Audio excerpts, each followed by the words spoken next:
Hello friends, good morning. सबसे पहले आज हमारा इश्यू जो है वो किसानों को लेकर के है। जो भी लार्ज स्केल मोबिलाइजेशन हुआ है किसानों का, हम सारे एस्पेक्ट आज टच करते हैं और अपने व्यूज भी आपके सामने रखते हैं। और ये काफी पैनिक है।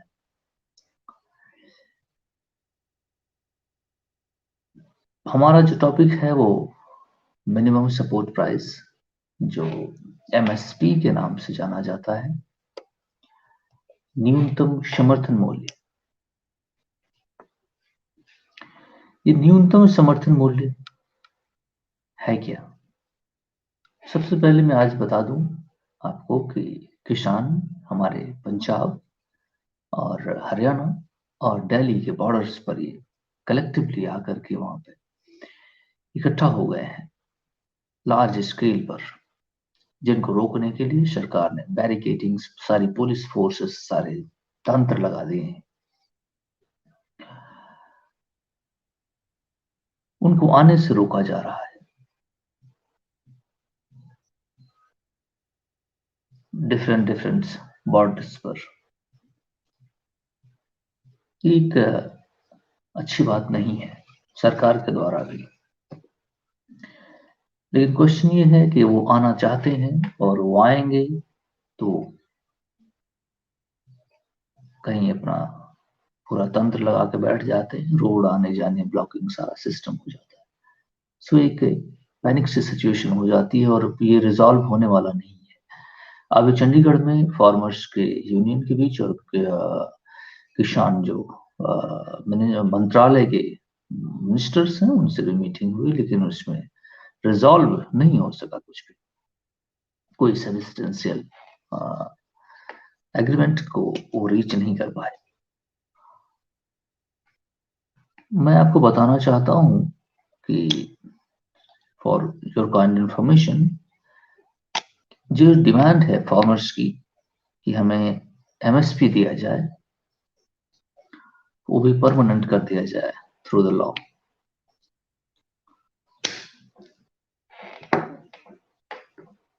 महाराष्ट्र गवर्नमेंट ने ये सारी चीज की हुई है।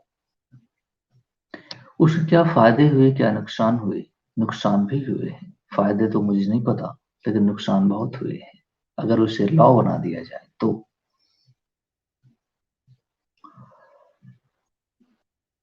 लॉ बना देने से एमएसपी अभी एक जनरल गवर्नमेंट का विदाउट लॉ, बिना लॉ के बैकिंग के ये है, ये गारंटी है फार्मर्स के लिए। ये कोई फिक्स नहीं है कि कोई लॉ के थ्रू है, अगर उससे से नीचे उसकी खरीदारी हो गई या बेच दिया गया तो वो एक पनिशेबल ऑफेंस हो जाएगा, ऐसी बात नहीं है। लेकिन सरकार इसको गारंटी देती है कि वो अ, जिससे कि प्राइस स्टेबलाइजेशन हो मार्केट के अंदर।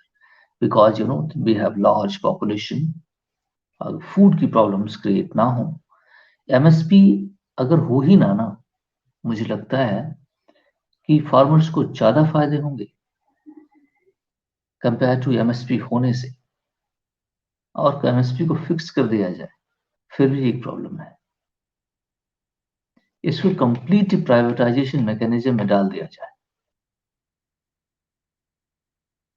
एग्रीकल्चरल प्रोड्यूस को, ये हमारी एडवाइस है फार्मर्स के लिए। ये पूरा तंत्र जो है एग्रीकल्चर प्रोडक्शन फूड सिस्टम जो है, दुनिया में खाने को लेकर के शॉर्टेज है। डिमांड सप्लाई पर चीजें डिपेंड करती हैं, प्राइसेस बहुत बढ़ेंगी। लेकिन एमएसपी के होने की वजह से प्राइस स्टेबलाइजेशन का काम करता है, ये गवर्नमेंट के फेवर में है। ये इसीलिए मैं वीडियो बना रहा हूँ। ये जो सिस्टम है ये गवर्नमेंट को फेवर ज्यादा करता है, क्योंकि government is bound to support the population. अपने जो पूरा तंत्र है इसको खाना खिलाना सरकार की जिम्मेदारी का पार्ट है, फंडामेंटल राइट्स है। तो government is bound to feed millions population of India. तो ये गवर्नमेंट के फेवर में है। वो प्राइस वो सेट करके ना उसके वो फायदे कमा गेन कर लेती है। अदरवाइज आप जानते हैं जब फूड की सन 1960 वगैरह में प्रॉब्लम थी तो अमेरिका से फूड बीट्स वगैरह सप्लाई किए जाते थे। भारतीय गवर्नमेंट खरीदती थी इन लोगों को खिलाने के लिए। आज हमारे यहाँ एक्सेस प्रोडक्शन होता है, 40% एक्सपोर्ट दुनिया में जो होता है हम राइस हमारे देश से होता है। हमारे फार्मर्स ने तमाम सारी मेहनत करके इतना सारा कुछ प्रोड्यूस किया हुआ है, स्टॉक पूरा भरा हुआ है, ओवरफ्लो कर रहा है ना। देश में फूड स्टॉक्स इतने ज्यादा हो गए हैं, लेकिन अगर इसको एक्सपोर्ट कर दिया जाए for African countries kind of something, या Iran and Middle East and Europe, हमारा जो बासमती चावल है ईरान, यूरोप, ये सऊदी अरेबिया, यूएई, यहाँ पे पूरा फ्लोट करता है। समझ रहे हैं आप? इस पूरा मार्केट मैकेनिज्म को रेगुलेट करने के लिए जो 3 लॉ लाए गए थे, उस पर भी फार्मर्स ने प्रोटेस्ट करना शुरू कर दिया। ना आगे चलने देते हैं ना पीछे चलने देते हैं। अब आपका डिमांड एमएसपी फिक्सेशन है, ये आपको प्रॉब्लम में लैंड कर देगा। समझ रहे हैं आप? और अगर ऐसी बात है एमएसपी करना, जिस तरह महाराष्ट्र गवर्नमेंट, स्टेट गवर्नमेंट ने किया है, उस तरह से पंजाब और हरियाणा गवर्नमेंट क्यों नहीं कर लेती? और यदि ये चाहते ही हैं एमएसपी बन जाए पूरे देश के लोग, तो मुझे मोबिलाइजेशन में दिखाई नहीं देते। ये 2 स्टेट के लोग हैं, तो मुझे लगता है पार्लियामेंट 2 या 2 से ज्यादा स्टेट्स के लिए रूल बना, लॉ बना सकती है। क्यों नहीं इनके लिए बना देती? ये इसका भी मजा ले लें, नहीं? और फिर उसके बाद इस पे स्टडी 5-6 सालों में कर लिया जाए, क्या फायदे हो रहे हैं, क्या नुकसान हो रहे हैं, फिर कंट्रीब्यूट कर दिया जाए। अगर लोगों को, फार्मर्स को फायदे हैं तो क्यों ना कर दिया जाए, है ना? इसमें प्रॉब्लम नहीं होनी चाहिए।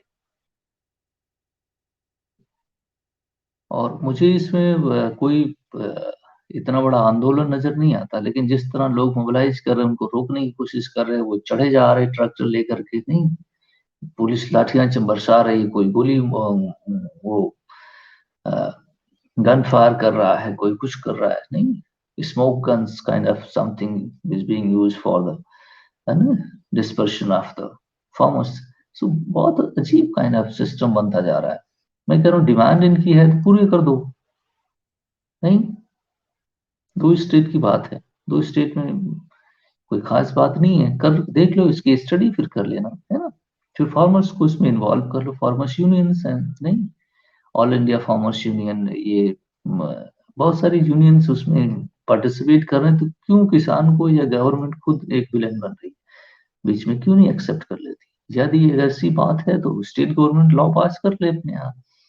और अगर अदरवाइज हमारे पार्लियामेंट से भी तो ये रूल है कि स्टेट के भी सब्जेक्ट में भी इंटरफेरेंस किया जा सकता है, अगर स्टेट के शेड्यूल 7 में जो आता हो, है ना, तो उस हिसाब से स्टेट के भी लॉ बनाए जा सकते हैं। अगर 2 या 2 से ज्यादा स्टेट्स जब डिमांड करती हैं तो क्यों नहीं बना लेते? बना के इनको दे दो कि अपनी शांति से काम करें। फिर उसकी स्टडी हो जाए, अगर फार्मर्स के वेलफेयर के लिए है तो डेफिनेटली इट शुड गो।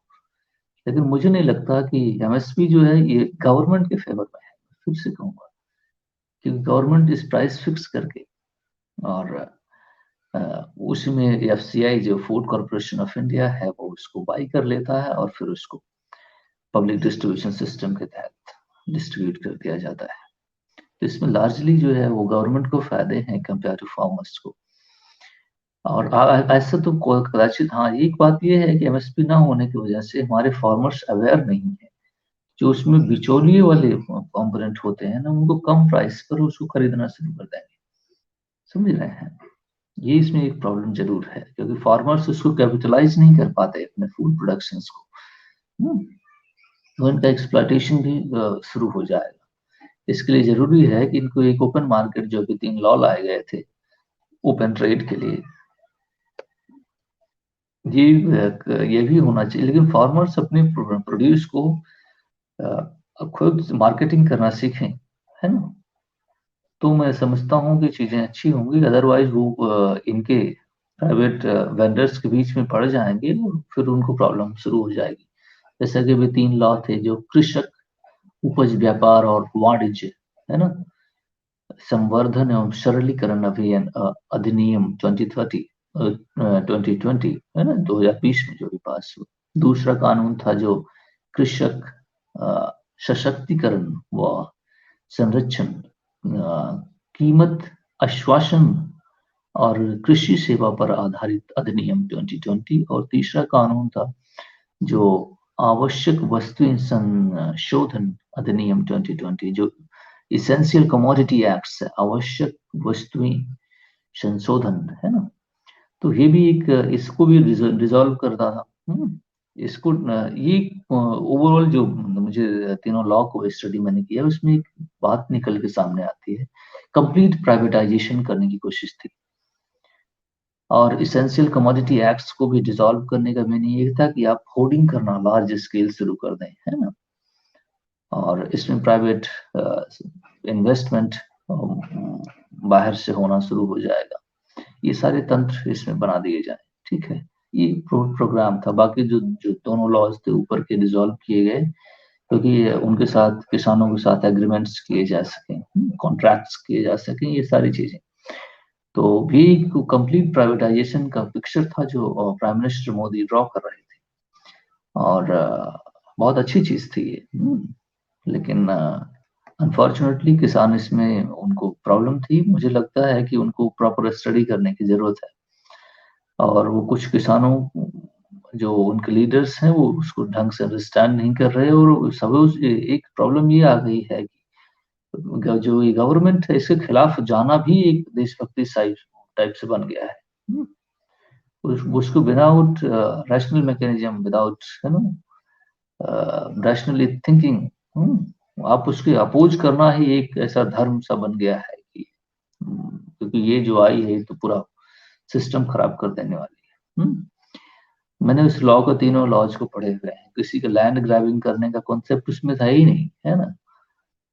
और एग्रीमेंट्स जो थे बहुत अच्छे कॉन्सेप्ट उसमें इन्वॉल्व किए गए थे, पता नहीं क्यों लोगों को अच्छे नहीं लगे। हाँ, लेकिन अगर वो इम्प्लीमेंट हुए तो पूरा लैंडस्केप बदल जाती फार्मिंग की हमारे। लेकिन चलो ठीक है, जैसा है वैसा ही सही। इतना डरने की जरूरत मुझे नहीं लगता। स्टार्टिंग में मैं आपको बताऊं, 1991 में जब इकोनॉमिक रिफॉर्म, प्राइवेटाइजेशन, लिबरलाइजेशन हुआ था ना, तो लोग इतने डरे हुए थे कि वो करते ही नहीं थे। ऐसा नहीं कि ये प्राइवेटाइजेशन जो 91 में रिफॉर्म्स किए गए ये बहुत रेवोल्यूशनाइज्ड और बहुत अच्छे आइडियाज थे। ये बहुत दिन से, 70 से 80 से डिस्कशन में थे डिफरेंट पार्ट्स इन पार्लियामेंट। लेकिन लोग उसमें ऑब्स्ट्रक्शन करते थे कि देश को बेच दोगे, देश को फला हो जाएगा, प्राइवेट कंपनियां आ जाएंगी तो ये हो जाएगा, तो वो हो जाएगा, है ना।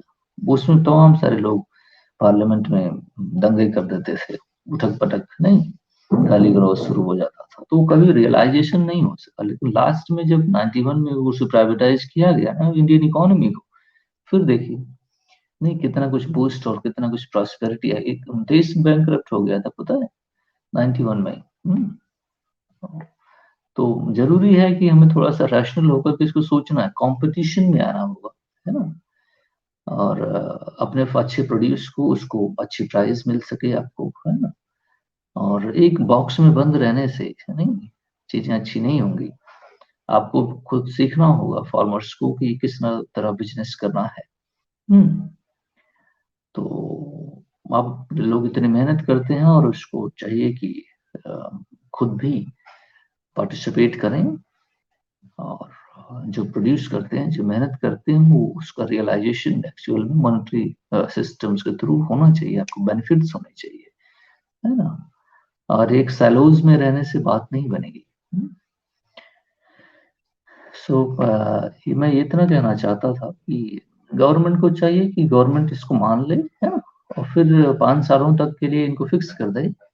इस पे स्टडी बाद में कर ली जाए कि इसके फायदे हुए हैं या नुकसान हुए। फार्मर्स को हम यूं ही तो एक्सपोज नहीं कर सकते दुनिया के सामने, मार्केट प्राइवेट सिस्टम के सामने, क्योंकि ये लोग उसमें कॉम्पीट नहीं कर पाएंगे। इतना इनको टेक्निकल नॉलेज नहीं होता है हमारे फार्मर्स को, तो उसके गिरफ्त में आ जाने की संभावना भी है ना।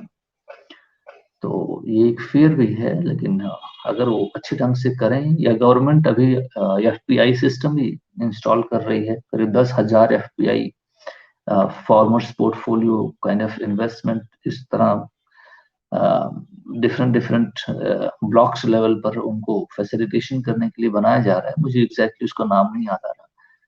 तो वो भी है। फार्मर्स के लिए एक इंस्टॉल कर दिया जाएगा हर ब्लॉक के अंदर, उनको एडवाइस करे, है ना।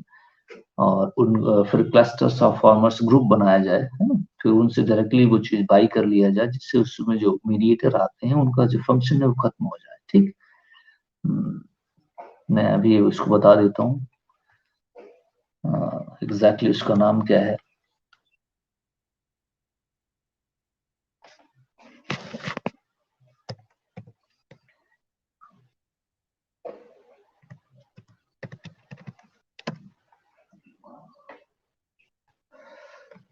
ठीक है, मैं अगली वीडियो में बताऊंगा इसको, है। काफी दिन हो गया मैंने उसकी स्टडी की थी, तो आज मुझे वो एग्जैक्टली वर्डिंग याद नहीं आ रही, लेकिन उसका फंक्शन यही था कि हर ब्लॉक में गवर्नमेंट इंस्टॉलेशंस कर दी जाए, जिससे फार्मर्स के साथ डायरेक्टली कनेक्ट कर लिया जाए उनको, है ना। और उन्हीं से वो डायरेक्टली बाई किया जाए, उनके लिए मार्केट रेडी किया जाए। और आजकल अब ऐसा भी सिस्टम बनाया जा रहा है कि trading system, farmer trading system, e trading भी बनाई जा रही है डायरेक्टली, है ना। चीजों को खरीद फरोख्त ऑनलाइन ही हो जाए, है ना। जैसे मैं फॉर्मर हूँ, मैं अपना लॉगिन और वगैरह वगैरह डाल करके, है ना, अपने जो प्रोड्यूस है उसकी क्वालिटी वगैरह वगैरह सेट करके उस पर डाल करके, तो फिर डायरेक्टली जो सेकेंडरी बायर है वो आपको डायरेक्टली कांटेक्ट कर लेगा। ठीक। तो ये भी एक अच्छा मैकेनिज्म है, और एक काइंड ऑफ ट्रेडिंग सिस्टम भी बना हुआ है। फार्मर्स को चाहिए कि, लेकिन टेक्निकली हमारे फार्मर्स उतना स्टडी नहीं करते हैं और चीजों को जानते नहीं है, जबकि उनको जानना चाहिए। बड़ी मेहनत से वो पैदा करते हैं, बहुत सारी इनपुट लगाते हैं। आजकल फार्मिंग करना इतना आसान बात नहीं है ना। तो आगे आप कनेक्टेड रहें, और मैं इसमें जो भी डेवलपमेंट होगा आपको बताना चाहूंगा। ये सारे अपने व्यूज भी हैं, और मैं चाहता हूँ कि थोड़ा सा लिबरल होकर के दोनों पार्टीज सोचें तो अच्छी रहेंगी। सरकार उसमें अच्छा काम करती है, लेकिन सरकार की मजबूरियों को लोग समझते नहीं है। और सरकार एमएसपी जो दे रही है ना, इस पे भी प्रॉब्लम है। अभी वर्ल्ड ट्रेड ऑर्गेनाइज WTO में इसका डिस्कशन चल रहा है, कि इंडिया जो सब्सिडी देती है वो 10% से ज्यादा नहीं होना चाहिए, क्योंकि इंटरनेशनल लॉ भी है कि सब्सिडी आप फार्मर्स को नहीं देंगे, है ना। ये देंगे तो एक लिमिटेड क्वांटिटी में। तो ये भी एक प्रॉब्लम है। हमारे यहाँ हर चीज सब्सिडाइज्ड होता है, इलेक्ट्रिसिटी, फर्टिलाइजर्स, इवन दो डायरेक्टली 6,000 रुपए पर ईयर ये भी उनको सप्लाई किया जाता है फॉर उनकी इनकम बढ़ाने के लिए, है ना।